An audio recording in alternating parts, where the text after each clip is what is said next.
Yo creo que la literatura no tiene por qué ser un reflejo de la realidad, es decir, no tiene por qué haber una creencia normativa de que la literatura debe eh, reflejar su realidad. O sea, la literatura sí es un espejo de su realidad, porque incluso la literatura menos, digamos, por ejemplo, algo muy, muy fantástico, al final es un escape de la realidad, pero entonces eso es como antagónico, ¿no? Entonces creo que ahora sí que la realidad se mete, ¿no? Quieras o no, sea tu propuesta o no retratarla, de alguna manera la realidad se va a meter, ya sea en la estructura que elijas, en el lenguaje que elijas, en los temas que elijas. Y repito, o sea, incluso lo que parecería que es lo más alejado de la realidad, al final es una respuesta, de una u otra manera también, para la realidad. Te damos la bienvenida a Voz de Autor, donde conversamos con escritoras, escritores y más figuras del mundo literario. Somos Diana Crosby y Luis Enrique Vilches, el equipo detrás de Escritores Emergentes. Hoy conversaremos con Jorge Luis Flores, autor de la colección de cuentos Xolol, libro del que hablaremos en esta ocasión. También nos acompaña Rodrigo Guerrero Martín, editor y fundador de la editorial Ocelote, la cual debuta con la publicación de Xolol. Acompáñanos a esta nueva conversación de Voz de Autor. Jorge, Luis Flores y Rodrigo, muchísimas gracias por acompañarnos en esta tarde para esta emisión de Voz de Autor. Estamos, como probablemente saben, volviendo a retomar este proyecto que el año pasado pues estuvo un poquito en pausa, pero ahora pues volvemos con todo.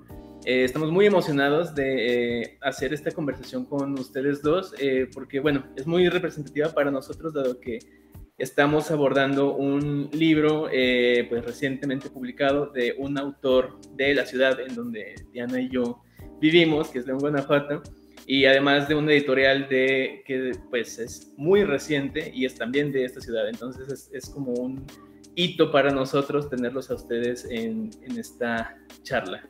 ¿Cómo están? Pues yo estoy bien, estoy emocionado y también les quería agradecer por, digamos, abrir el espacio también para nosotros.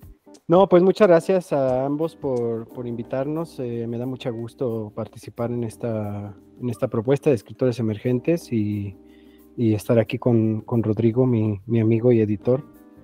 Y pues ojalá que la conversación sea provechosa para ustedes también. Seguro que sí. Al contrario, muchas gracias a ambos por estar aquí y empecemos la entrevista si les parece bien.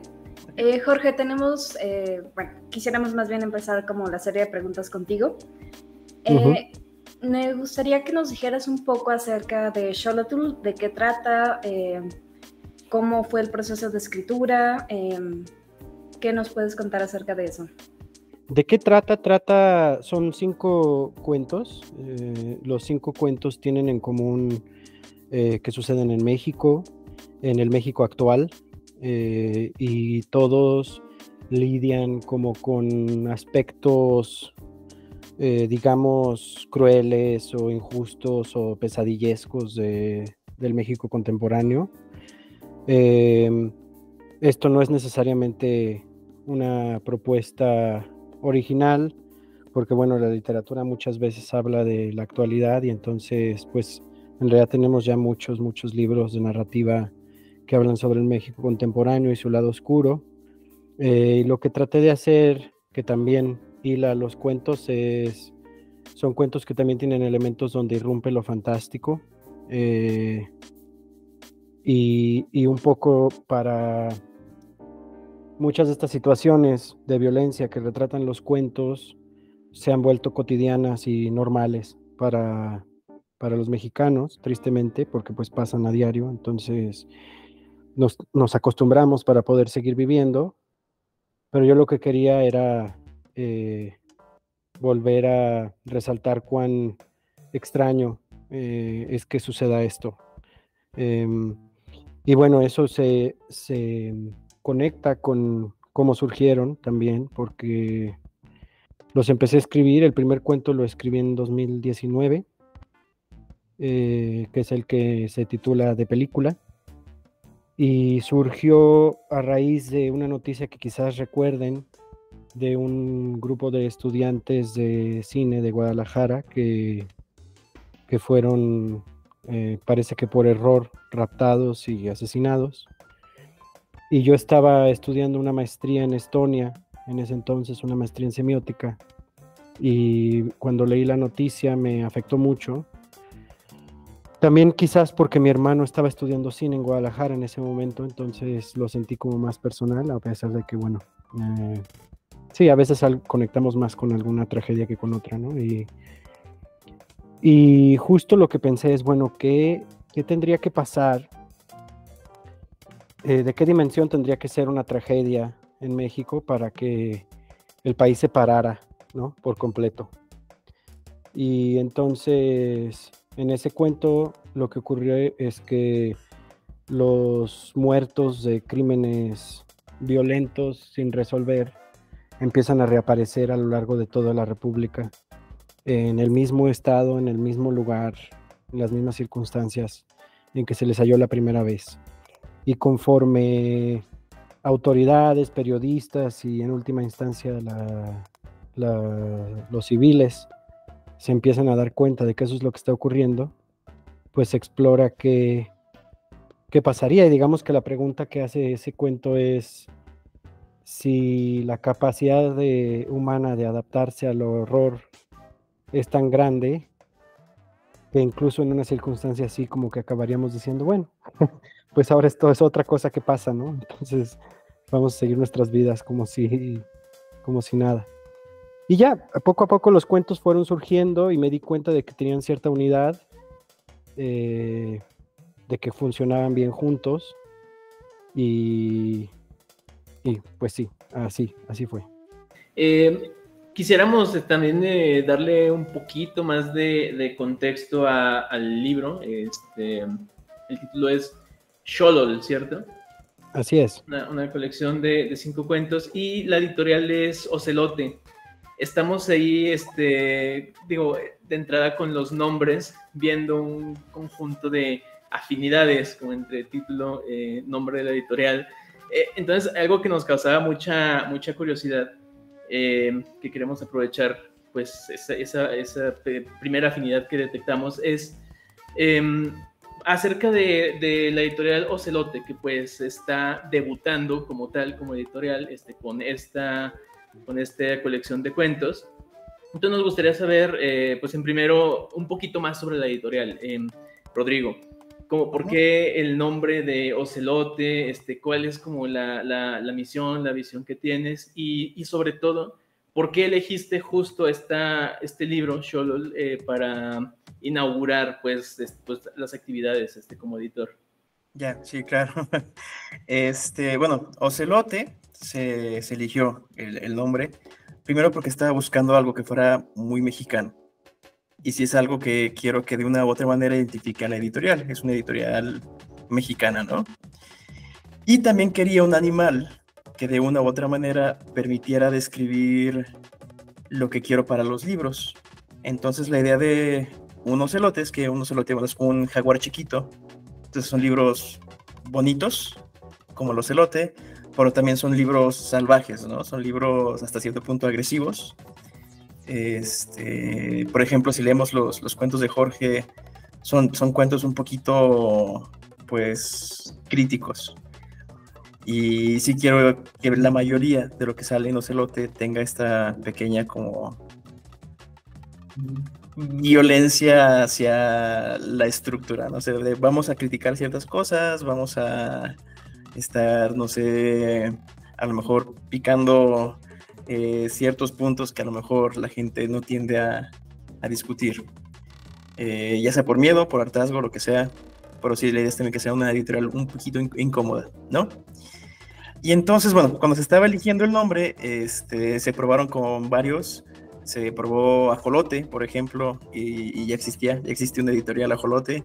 Se probó Tlacuache, que a mí me gustaba también bastante, pero nomás no daba como esa fuerza que se quería para la editorial.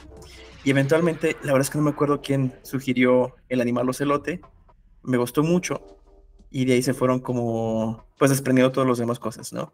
Las características que les digo, que pues, es un animal bonito, es un animal, pues, salvaje, y es un animal con un nombre y con una como apariencia muy mexicana.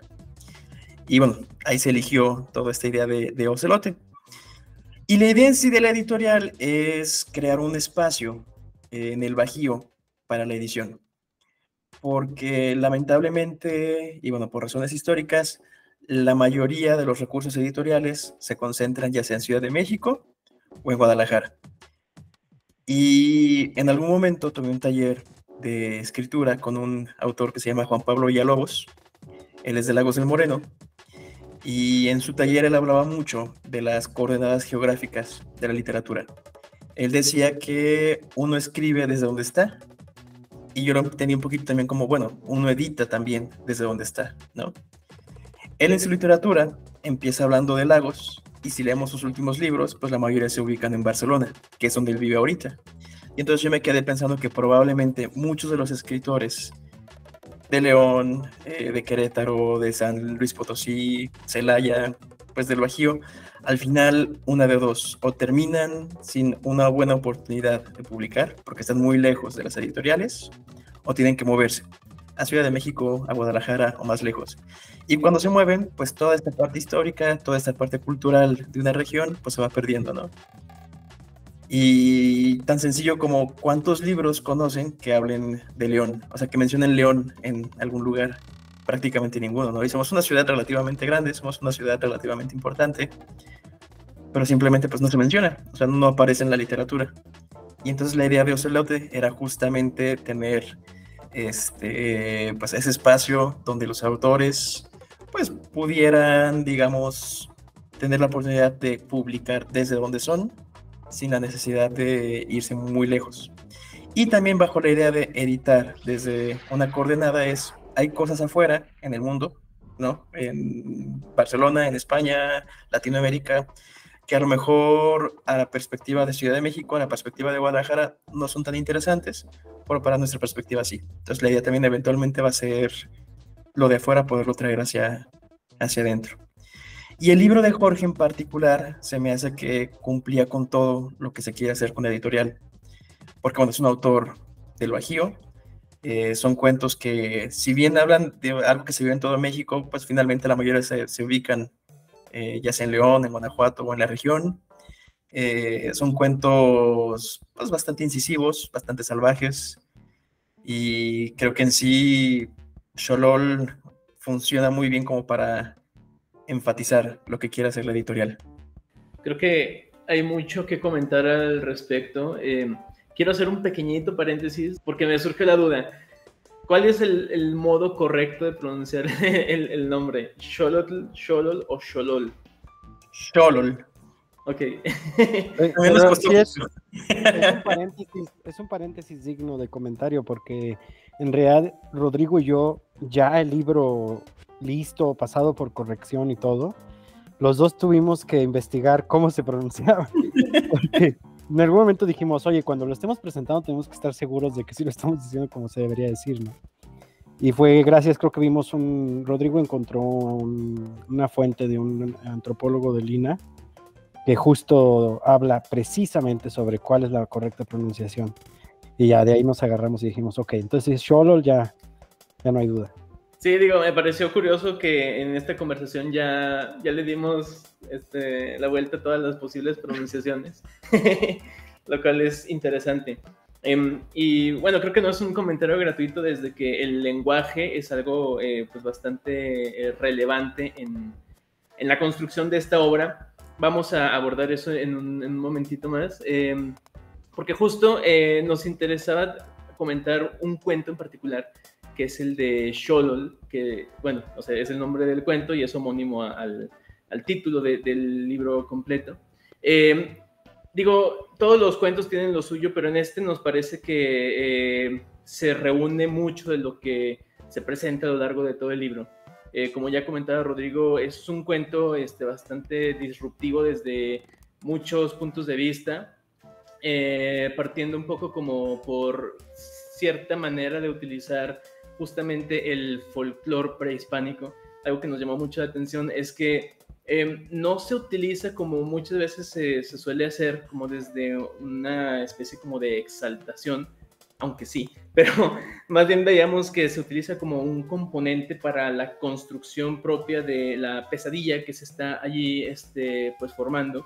Algo a mí me pareció muy parecido como a lo que sucede en... Ya yo voy a empezar a sacar referencias. En esta película de... ¿cómo se llama? Donde sale Florence Pugh. Midsommar. Ajá, de Midsommar, esta película en donde hay estas personas enfrentándose como a una cultura desconocida, y acá también ese componente cultural se vuelve parte del entramado de pesadilla del cuento, pero también, vamos, el cuento tiene una estructura de suspenso, está en un contexto pues, de la ciudad de León, habla de cuestiones como de precariedad laboral, godines, no sé, hay mucho reunido ahí, como de lo que comentabas, como de la cotidianidad, como de la pesadilla. Y pues bueno, en fin, nos parece un cuento como muy interesante, con una posibilidad de abordaje muy compleja, y quisiéramos saber, este cuento en concreto, ¿cómo llegaste a él? Pues en primer lugar les agradezco muchísimo la observación y que se hayan detenido en ese cuento, porque en lo personal, digo, no he releído el libro desde que lo terminé, la verdad, siendo honesto. Entonces, pero en lo personal es el que más cercano siento y es el que más trabajé.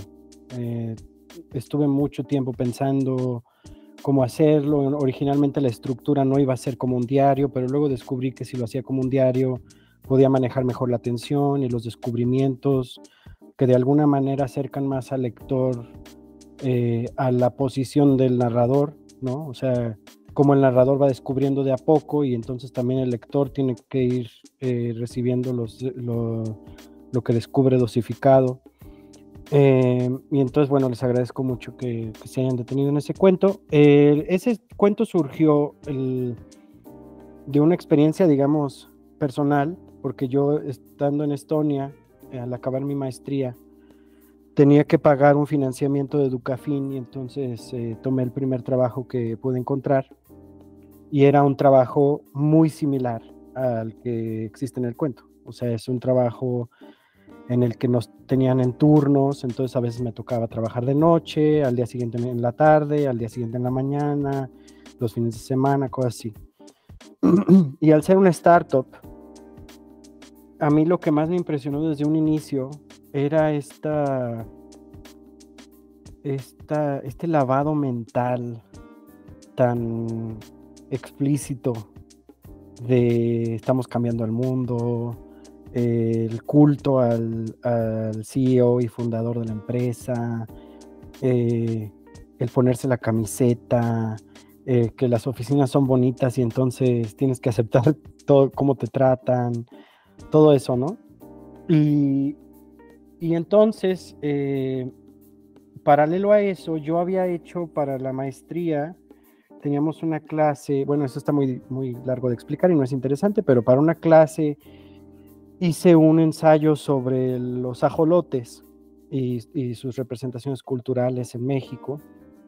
Y entonces, investigando sobre los ajolotes, descubrí el origen del nombre, que es un poco debatido, pero entonces descubrí que la historia de la leyenda de los 5 soles y de cómo el dios Xolotl se había negado a sacrificarse, y entonces se había transformado en un ajolote, en un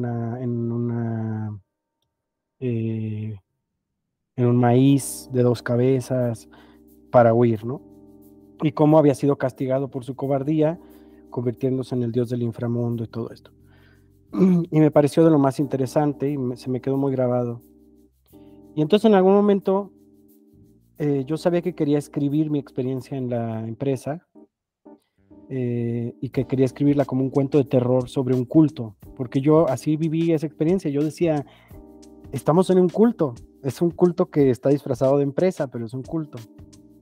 Y pensé que sería muy interesante hacerlo en León.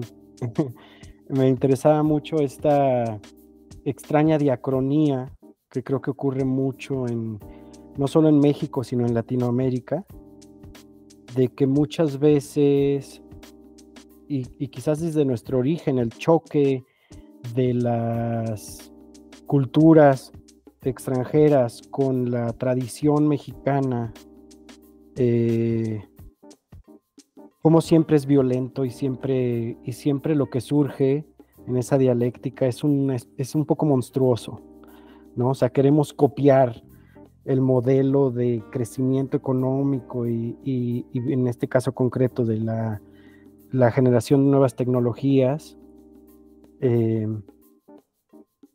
pero no queremos copiarlo igualito y como mexicanizarlo, pero esa mexicanización es superficial, por eso el nombre de Xolol y el ajolote y demás, cuando en realidad lo mexicano que se va infiltrando ahí es como toda esta parte del mexicano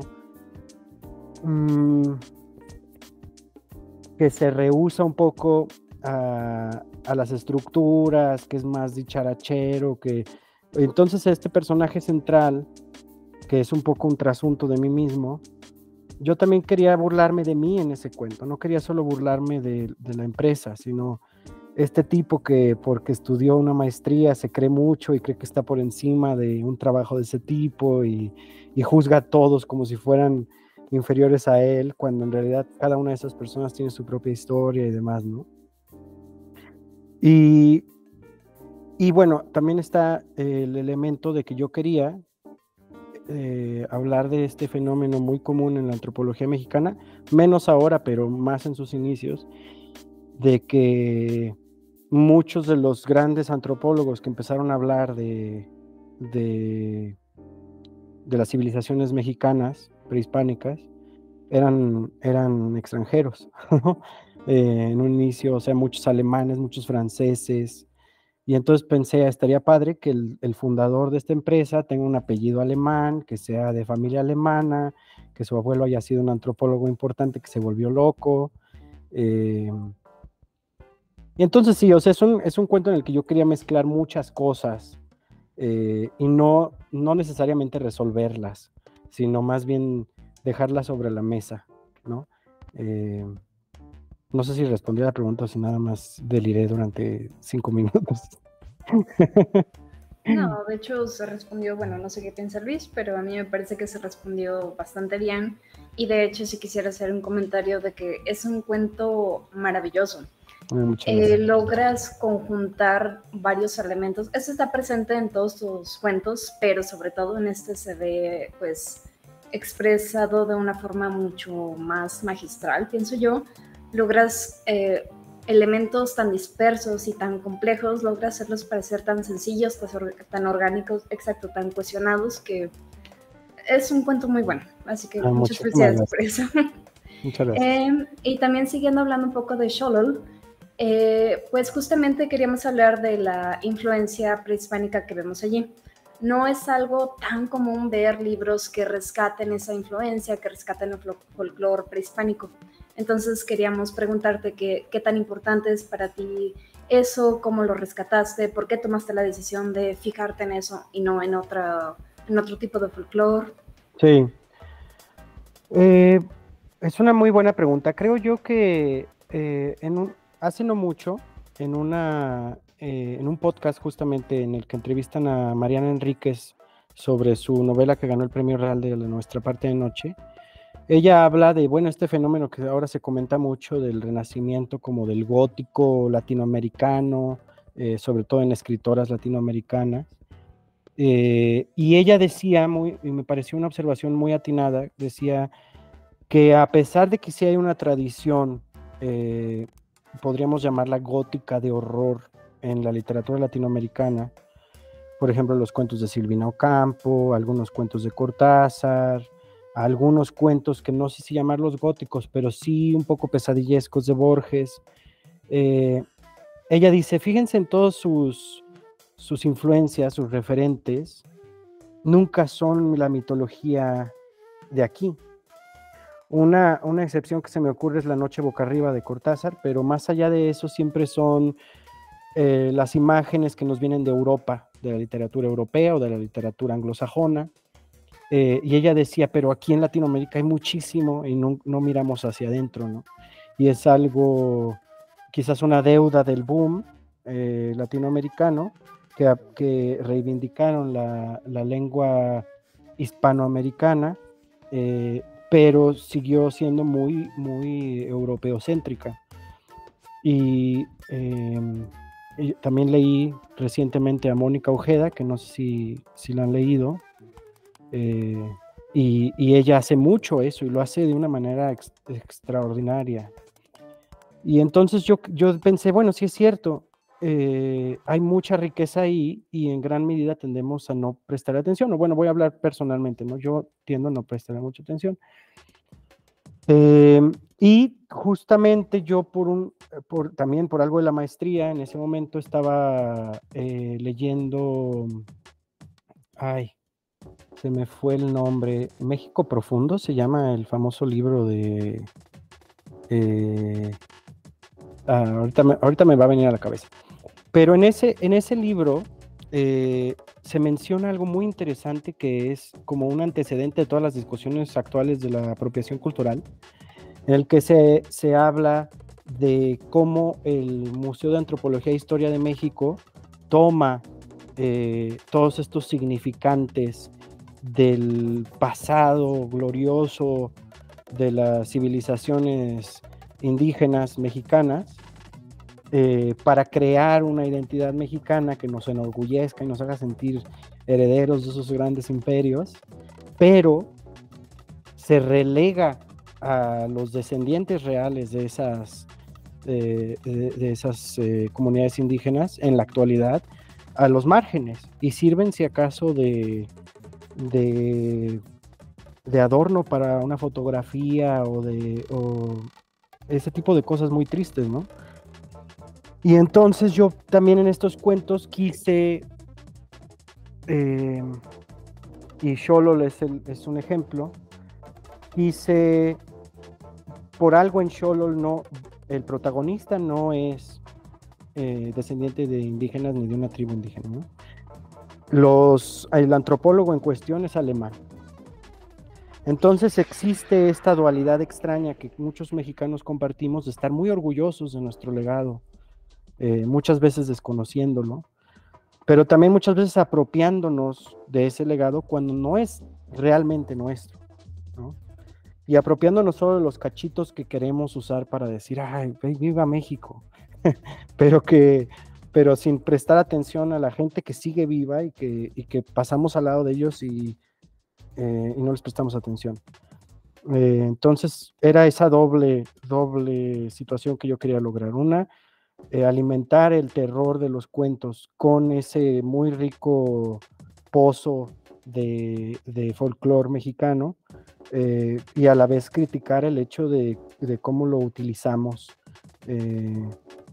quizás un poco irresponsablemente, sin ver todas sus aristas.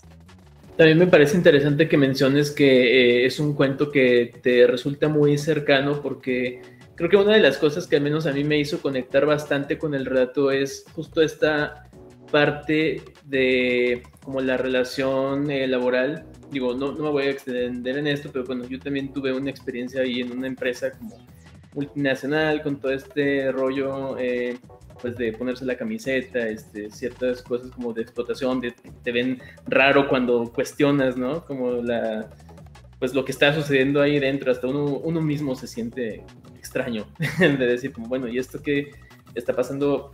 ¿Es así como tiene que ser? No sé, ese tipo de cuestiones que se plantean dentro del cuento.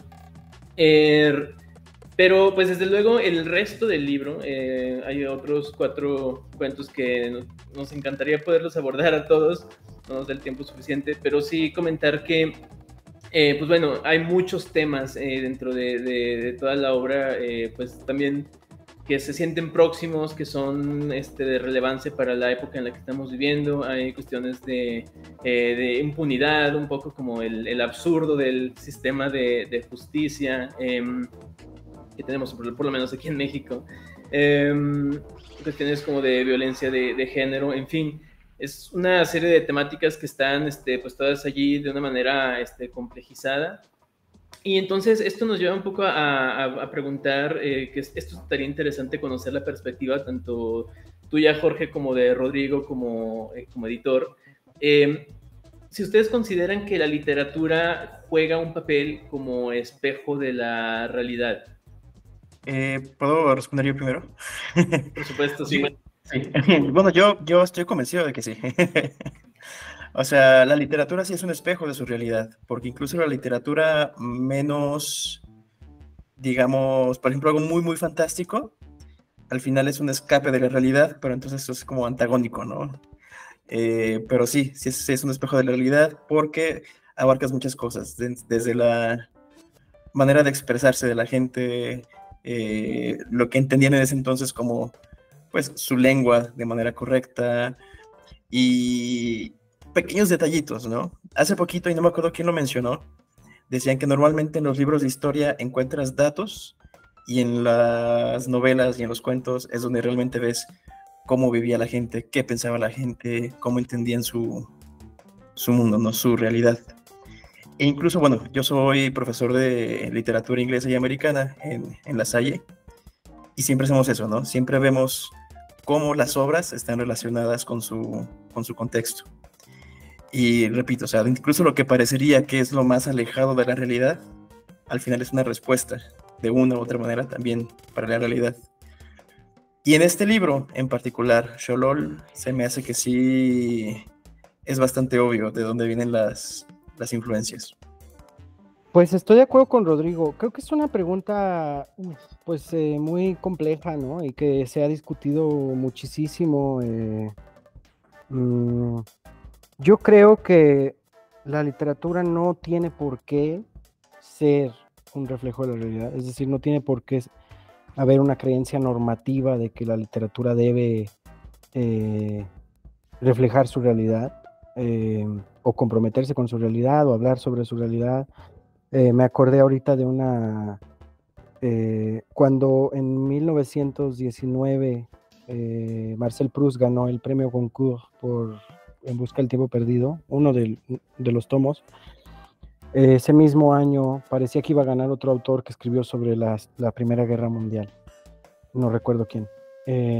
Y fue un escándalo porque se decía como, ¿cómo puede ser que después de que Europa vivió este evento tan espantoso, le demos un premio tan importante, no a este libro comprometido con su realidad, sino a este libro exquisito, modernista, difícil de leer, de un señor que se está admirando el ombligo y está viendo como su pasado de burgués, ¿no? Y todo, o sea, se criticó mucho eso, pero ahí es donde creo que Rodrigo tiene razón, que hay libros en los que quizás el autor no se propuso hablar de la realidad de su tiempo, pero quizás en otras formas sí que lo hacen. En el caso de Proust, pues estaba adelantando mucho al individualismo del siglo XX, y la nostalgia como la vivimos ahora tiene mucho que ver con ese individualismo, dejar de pensarse como comunidad, pensarse más como individuo, novelizar la propia vida, ahora que vivimos en la era de la autoficción, que bueno, siempre ha existido, pero ahora se habla mucho de autoficción. Entonces creo que ahora sí que la realidad se mete, ¿no? Quieras o no, sea tu propuesta o no retratarla, de alguna manera la realidad se va a meter, ya sea en la estructura que elijas, en el lenguaje que elijas, en los temas que elijas, y por eso también se habla mucho de que en historia se debe estudiar no solo los eventos y las fuentes históricas, sino también los libros que se escribieron, la literatura que se hizo, ¿no? Me gusta bastante que, aunque no tienen exactamente la misma opinión, se complementan bastante bien. Entonces, muchas gracias por eso. La siguiente pregunta también va para los dos, para quien quiera contestarla primero, y tiene que ver justamente con León Guanajuato. Ya lo hablaba Rodrigo al inicio. Nos llama la atención que el libro pues refleja la sociedad de León, pero no solamente la retrata, sino que la usa como marco para construir historias más universales. Sin embargo, nos gustaría preguntar si consideran que la literatura debería aspirar a trascender lo local. ¿Quieres que yo diga primero o tú? ¿Tienes una idea de cómo contestar? Pues estoy pensándolo. Yo pienso que no, no, sí y no. O sea, creo que depende de cuál es tu... Es que pensemos en cuentos como los de El Llano en Llamas, ¿no? Pues son cuentos sumamente locales. Y sin embargo es un libro de valor universal, porque a pesar de que está hablando de una situación muy concreta, incluso históricamente muy concreta, geográficamente muy concreta, en México, en la primera mitad del siglo XX, rancheros, campesinos, etcétera, no deja de ser también un retrato como del alma humana, del sufrimiento humano, de la resiliencia, entonces, aunque haya un cuento en el que la vida de una chica se arruina porque su vaca se la llevó el río, y que quizás eso no sea algo con que un neoyorquino se pueda sentir en comunión o lo que sea, pues no deja de ser una situación humana en el fondo de una tragedia económica, ¿no? O de una tragedia de una familia. Y entonces yo creo que dependerá un poco, a veces ni siquiera es el autor el que lo elige, a veces el autor en realidad solo quiere retratar realmente su circunstancia. También pienso en Roberto Atl en Argentina, ¿no? Que sus libros son muy locales, muy como del bajo mundo argentino, y él algunos de sus libros se han vuelto universales y otros no tanto. Entonces, pero eso no, es una pregunta muy difícil, la verdad, porque ni siquiera estoy seguro de si le resta valor el que algo se quede local. Cuentos escritos en lunfardo, por ejemplo, que nadie va a entender afuera de Argentina, pero que igual y el logro lingüístico de rescatar, o vayámonos a algo más cultura pop, la famosa canción de La Chilanga Banda, ¿no? O sea, es una gran canción, que está muy difícil decir o hacerla universal, porque lo rico de la canción es que sea tan local. Pero eso es lo que se propusieron. Entonces yo creo que depende de lo que el autor busca y de lo que el tiempo y los lectores consignen. Y en el caso de Xolol, creo que a mí me ayudó mucho que yo lo escribí desde fuera de México. Entonces, de alguna manera, yo quería hacer cuentos locales del lugar del que vengo, pero no podía evitar que me influyera esta situación en la que yo estaba a 9,800 kilómetros de distancia, hablando en inglés todo el día porque así era mi trabajo, etcétera, ¿no? Pues sí, yo coincido un poco con Jorge. Yo creo que la literatura obviamente puede trascender lo local, pero no tiene por qué. Ahí también depende mucho de la intención del autor, la intención incluso, por ejemplo, de la editorial. Y hay obras que se conciben desde el principio para entenderse en todos lados, ¿no? Por ejemplo, estoy seguro que Stephen King, cuando escribe, sabe que se van a traducir sus obras a no sé cuántos idiomas, por ejemplo.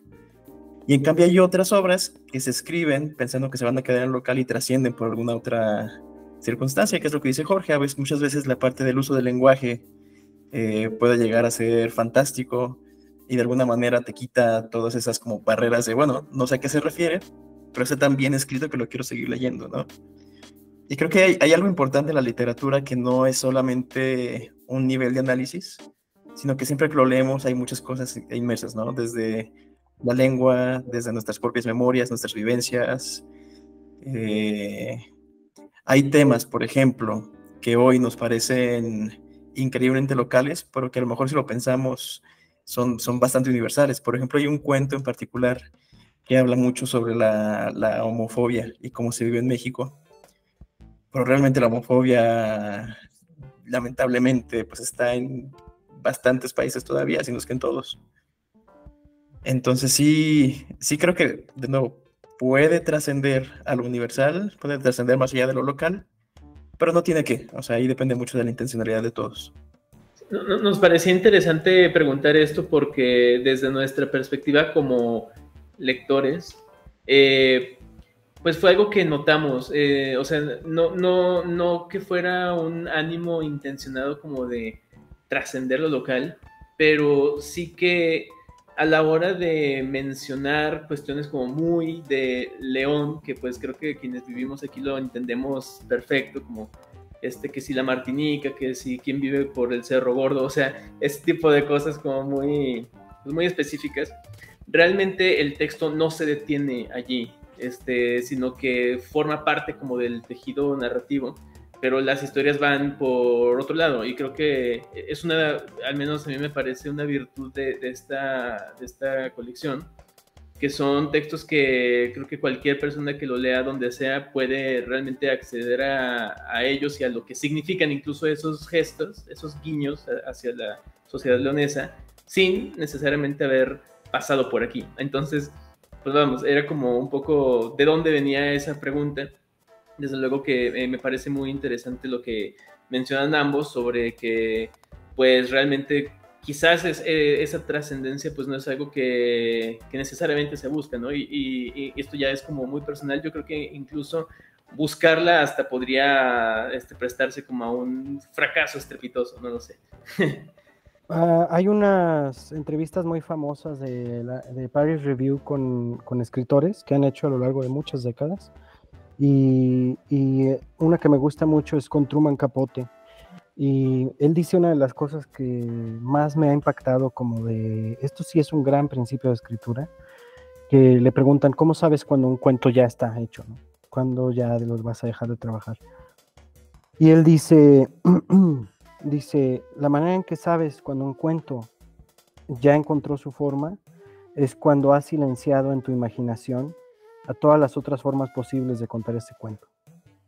Y me gusta muchísimo y lo llevo conmigo ese principio porque es verdad, o sea, y yo lo viví escribiendo estos cuentos, porque hubo cuentos con los que intenté varias formas de narrarlos, en primera persona, en tercera persona, que sea un coro de voces, y Rodrigo está muy consciente, porque el último me tardé mucho en entregárselo, porque le decía, es que no, o sea, ya tengo la historia en mi cabeza, pero no encuentro cuál es la forma de contarlo. Y la razón por la que lo rescato es por este último comentario tuyo, Luis, creo que es un error, o por lo menos es muy peligroso, llegar a una obra, a crear una obra, pensando de antemano, mi meta es ser universal, mi meta es ser actual, mi meta es ser... Creo que el impulso narrativo es mejor que venga de otro lado. En mi caso era un poco quizás exorcizar, en algunos casos, preocupaciones que yo tenía, enojos con la realidad que yo tenía, y ya después entonces sí viene la parte rica de agregar, y eso de mencionar lugares en León, a mí me gusta porque es mi ciudad, ¿no? O sea, y yo recuerdo que las pocas veces que he leído libros en donde mencionan León, a pesar de que tampoco crean que yo soy así de guau, adoro León y me pongo la camiseta esmeralda y demás, pero la verdad sí me emocionaba decir, ¡ay, León, salió León! Entonces yo decía, bueno, yo también quiero hacer eso y decir tal lugar que está en León, ¿no? Cosas así. Y bueno, yo también, agregando un poquito el comentario, creo que también empezar a escribir desde la perspectiva de quiero que mi libro sea un libro universalmente alabado y agradado por todos, está mal, porque pues al final si le quieres agradar a todos, pues no le vas a agradar a nadie, ¿no?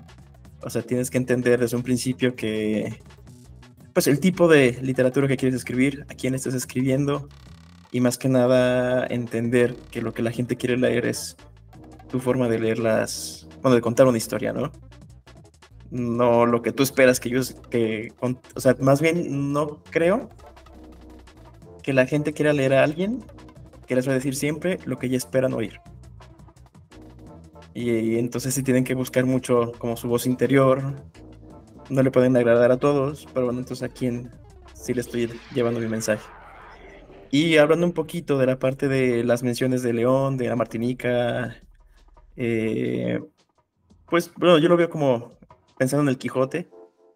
Todos sabemos que es de La Mancha, pero creo que no conozco a nadie que haya ido a La Mancha. Pero al final son esos pequeños guiños los que también te ayudan a crear una mitología urbana o una mitología de tus tiempos, ¿no? Y eso es algo que creo que en Ocelote es importante, que es crear esta como mitología de nuestros tiempos como mexicanos, ¿no? O sea, ¿dónde están nuestros héroes, nuestros villanos, nuestros como lugares comunes y demás? Y creo que es importante para desarrollar como una identidad cultural y demás.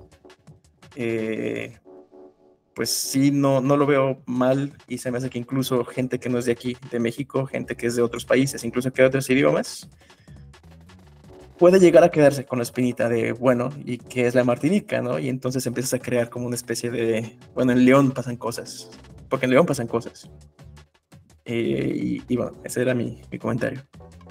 Sí, efectivamente en León pasan cosas.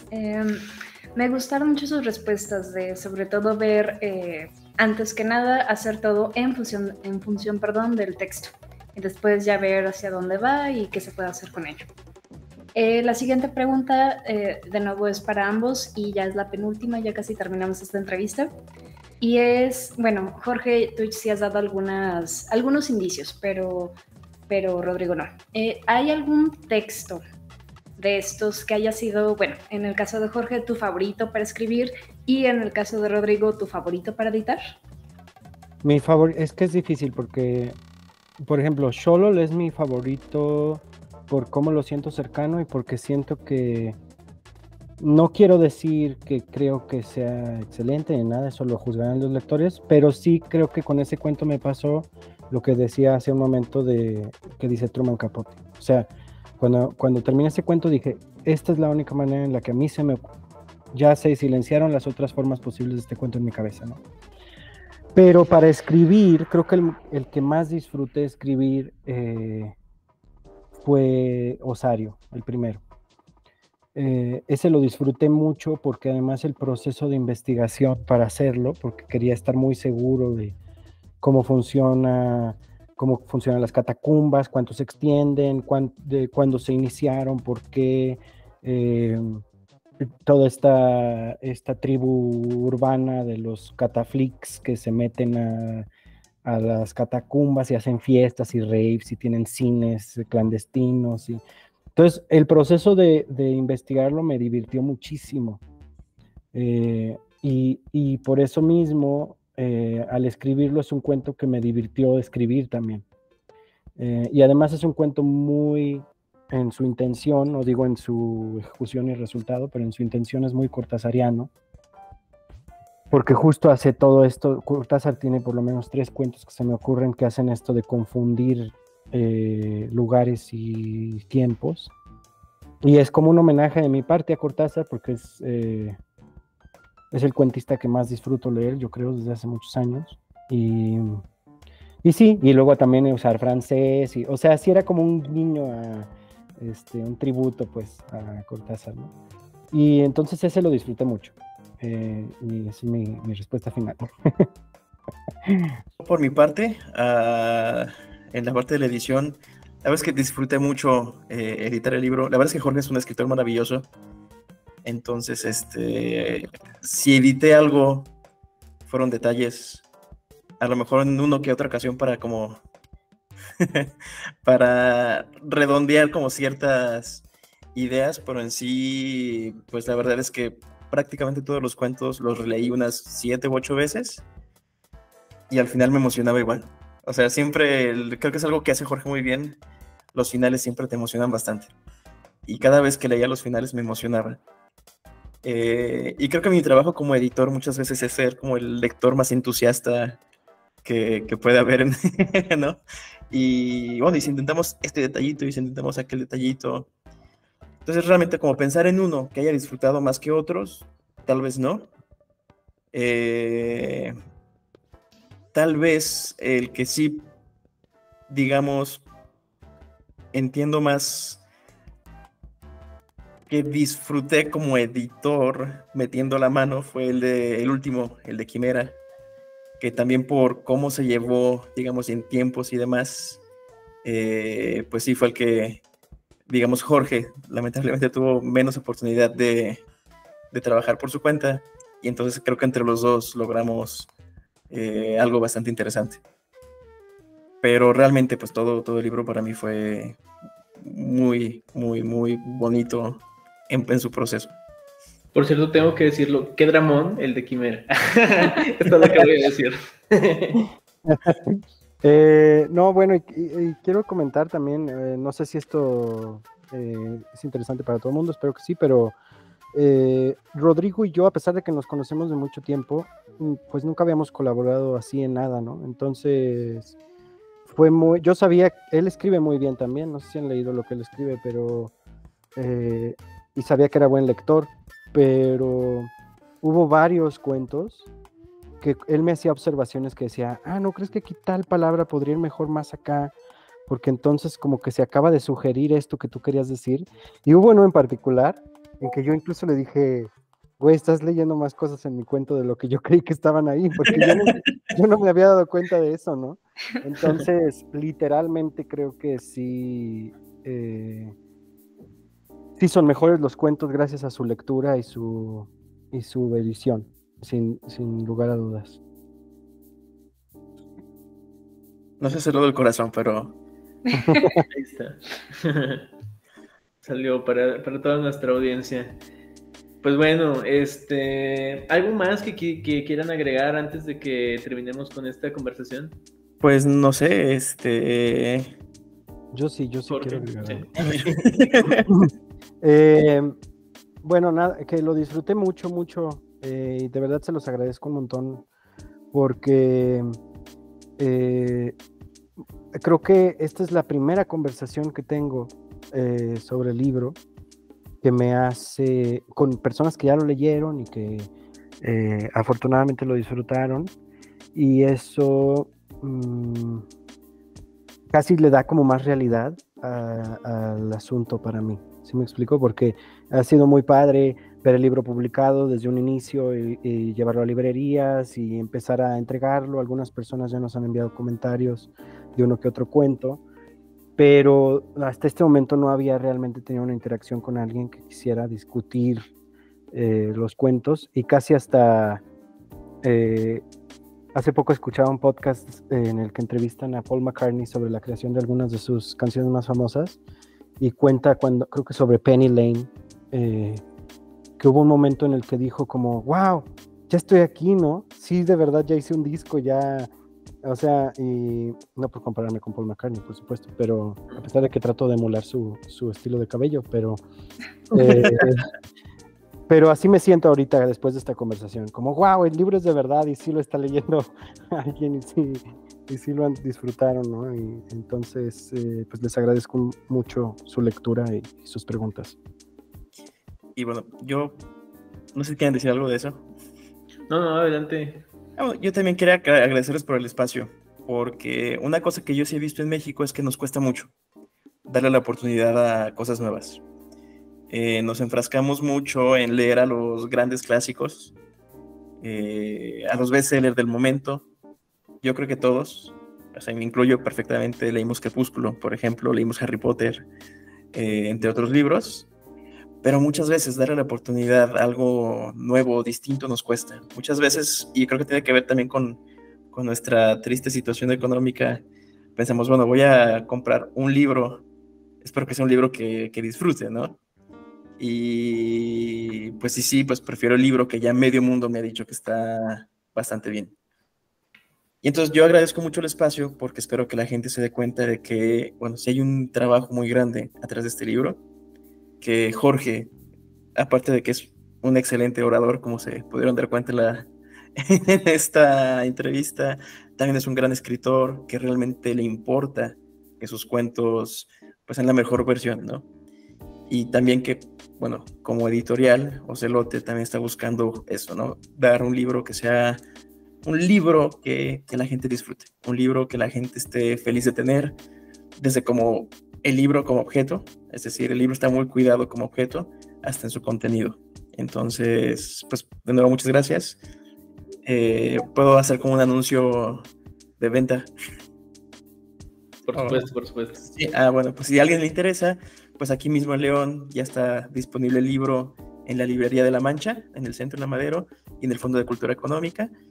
Y si por alguna razón alguien lo quiere adquirir fuera del país, fuera de León, se hacen envíos a toda la República a través de ocelote.mx. Y Rodrigo, opciones para, ya que lo mencionaste, fuera del país, ¿la habrá? ¿Qué planes tienen? Pues bueno, realmente es un poquito complejo por cómo funcionan los envíos y demás. Yo lo que estoy haciendo es que si alguien está interesado, que me escriba y cotizamos un envío, y si le conviene, bueno, porque a veces es bastante caro, por ejemplo, enviar un libro de aquí, creo que la persona más lejana es alguien de Noruega, lo pidió, pues salía muy, muy caro, salía como en casi 900 pesos el puro envío. Claro. Lo que sí es que, por un lado, en febrero probablemente ya va a existir la versión digital, y ese sí va a estar disponible en todo el mundo, que se me hace una versión mucho más sencilla que llevar un libro desde aquí hasta allá. Y por si a alguien le interesa, bueno, en Barcelona Jorge va a tener algunos ejemplares, y también estamos haciendo venta en Barcelona, España, y envíos desde Barcelona. Entonces son las opciones que tenemos ahorita. Perfecto. Pues muchas gracias por el anuncio. De hecho, era nuestra última pregunta, así que respondida. Pues nada, nosotros estamos muy agradecidos con ustedes por esta conversación. La verdad es que sí ha sido muy fructífera. Felicidades por el debut de Ocelote con esta obra. La verdad es que creo que sí fue una mancuerna muy interesante y digna de una editorial que, pues bueno, promete demasiado. Les vamos a seguir la pista, tanto a Jorge como escritor, como a Ocelote como editorial. Y obviamente muchas felicidades, Jorge, porque honestamente es un libro maravilloso. Muchísimas gracias, muchas gracias. Pues bueno, chicos, es todo de nuestra parte. Muchísimas gracias nuevamente. Como siempre, Escritores Emergentes como proyecto cultural tienen sus puertas abiertas para ustedes. Entonces, de cualquier cosa, pues no duden en contactarnos. Muchísimas gracias. Y de nuevo, gracias por el espacio. Y bueno, hablando de escritores emergentes, por si a alguien le interesa, algún escritor emergente, también Ocelote está abierto a la recepción de manuscritos, por si alguien quisiera en algún momento, pues, enviar algo, discutirlo, ver qué podemos hacer con ese texto. Súper, bueno saberlo. Y eso fue todo. Muchas gracias por ver esta entrevista. Esperamos que la hayan disfrutado y esperamos también que consigan esta obra que está aquí, dispuesta muy estratégicamente, y que la disfruten tanto como nosotros. Muchas gracias también a Jorge y a Rodrigo por la entrevista, y mucha suerte a ambos, muchas felicidades a ambos. Y bueno, no se olviden de darle like a esta entrevista, ya sea en YouTube, en Spotify, de compartirla con más personas que puedan interesarse en estos temas, en este libro y en general en este proyecto que es Escritores Emergentes.